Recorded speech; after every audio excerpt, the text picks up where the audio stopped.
Nagulat na nga lang ako nung nakita ko nga itong mga washing machine nga na ginagamit namin dito sa bahay na ganito na nga yung itsura at talagang sira-sira na, kaya kahit nga magalit nga sa akin si mama, itatapon ko na nga ito lahat.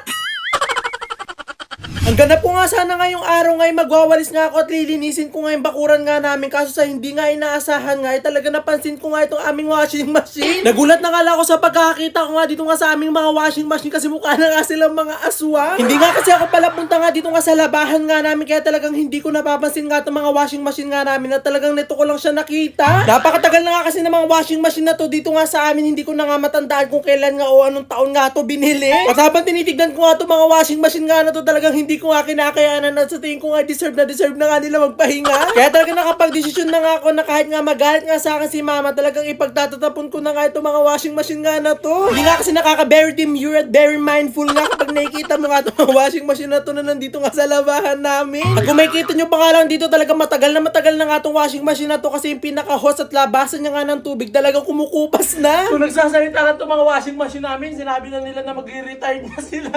At dapat na nga rin talaga magpahinga nga itong washing machine nga na to kasi medyo sira-sira na nga rin yung gilid niya, tas wala na nga takip, tas mahirap na nga rin pindutin, kaya talagang deserve niya na magpahinga. Wala nga ngayon nga si mama dito nga sa bahay, kaya talagang hindi niya nga alam na gagawin ko nga to. Talagang ipagtatapon ko na nga itong mga washing machine na nandito nga sa labahan namin. Kaya naman isa-isa ko nga silang binuhat nga para nga mailabas dito sa labahan nga namin, at saktong-sakto nga kasi magtatapon na nga kami mamaya nga ng basura. Doon ko na nga sila ilalagay lahat. Mamaya nga kasi kukunin na nga itong mga basura nga na to, kaya talagang dito ko na nga ilalagay nga itong mga washing machine nga namin na luma, talagang deserve na magpahinga. At talagang sobrang magugulat nga dito si mama kapag nalaman niya na wala na nga kaming mga washing machine. Sigurado nga ako na may magko-comment nga dyan sa comment section na bakit hindi ko na nga lang ipamigay nga itong mga luma nga naming washing machine. At talagang hindi ko nga gagawin nyo kasi kung makikita nyo pa nga sa itsura niya, talagang hindi na maganda. Talagang nakakaya nga kung ibibigay ko pa nga ito. Kaya nga bahala na nga dito yung mga kukuha nga ng mga basura nga namin dito nga sa mga washing machine nga namin na itatapon, at sila na nga bahala dito kung ano na nga yung gagawin nila. Chinek ko nga muna itong mga washing machine nga namin, baka nga may naiwan pa nga kami dito ng damit nga na importante, tapos bigla nga malimutan at may isama nga sa pagtapon. At finally nga naitapon ko na nga rin itong mga luma nga na washing machine nga ni mama, at winawalis ko nga muna to kasi meron nga akong pupuntahan. Bayan, so naitapon ko na nga dito yung mga washing machine ni mama na kulang na nga lang ikusa ng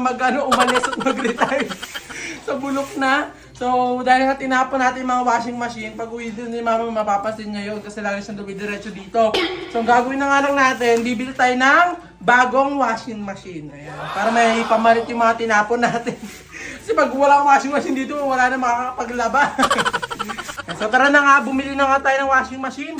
Baka kasi umuwi na si mama, makita niya pa yung mga washing machine niya dyan. Kahit makita ni mama yung mga washing machine niya na nandyan na sa basurahan, matutuwa siya kasi bago na yung washing machine niya kasi bumili ako. So tara. At syempre, hindi naman nga pwede na itatapon ko yung mga washing machine nga namin dito tapos wala akong ipapalit, kaya talagang agad-agad nga ako nga alis nga dito sa bahay para nga bumili nga ng bagong washing machine. Parang ito nga yung gagawin ko ang pampalubag-loob nga kay mama para hindi nga siya magalit na tinapon ko nga yung mga dati niyang washing machine. At talagang magwawalis at maglilinis nga lang sana ako ng bakuran nga namin, nagastusan pa nga ako kasi bibili nga tayo ng brand yung washing machine. Pero wala naman tayong magagawa kasi choice ko naman na itapon ngayon mga yun, na talagang deserve na nga rin nila magpahinga kasi talagang sobrang luma, talagang hindi na nga maganda sa itsura. At after ko nga matapyasan nga ng salapi, agad-agad na nga rin ako umuwi nga dito nga sa bahay at dala-dala ko na nga itong brand yung washing machine nga na ipapalit ko sa mga tinapon ko. At talaga naman sobrang ingat nga ako sa pagbitbit nga dito nga sa washing machine nga na to kasi baka nga mahulog at talagang masira agad. Diyan nga lang sa kanto nga pinagbilan ko nga ng washing machine, pero 3 oras nga ako nasa daan kasi nga binabagalan ko nga yung takbo para nga hindi mahulog to. Kaya ito na nga nung nakarating na nga ako dito nga sa bahay, nagpatulong na nga lang ako dito nga sa kuya ko na ibaba nga itong washing machine nga na to para nga madala ko na nga doon sa aming labahan. Baka kalahin nyo po sponsor nga itong washing machine nga na to, hindi po ito sponsor. Talagang binili ko nga ito sa sarili kong salapi. Kaya naman to si baka naman. Kaya naman bago pa nga makauwi nga si mama at maabutan niya nga na nasa basura na nga yung mga washing machine niya nga, agad-agad ko na nga itong in-unbox nga para nga ipalit nga dito sa labahan namin. At dahil nga napakabigat nga ng washing machine nga na to, talagang nagpatulong na nga lang ako na ipabuhat to at ipalit nga ito dun sa dating pwesto nga ng mga luma nga naming washing machine. O diba, mas maganda na nga tignan na talagang bagong-bago na nga itong washing machine nga namin at hindi na mukha kang aswang. At talagang sigurado na nga ako na hindi nga magagalit nga sa akin si mama na pinagtatapon ko nga yung mga dating nga naming washing machine kasi talagang pinalitan ko nga na mas bago at mas maganda. Kaya sa mga mami dyan na nanonood ng vlog ko, itag nyo na yung mga anak nyo, baka naman palitan na yung mga washing machine nyo na nandyan na mukha na ring aswang.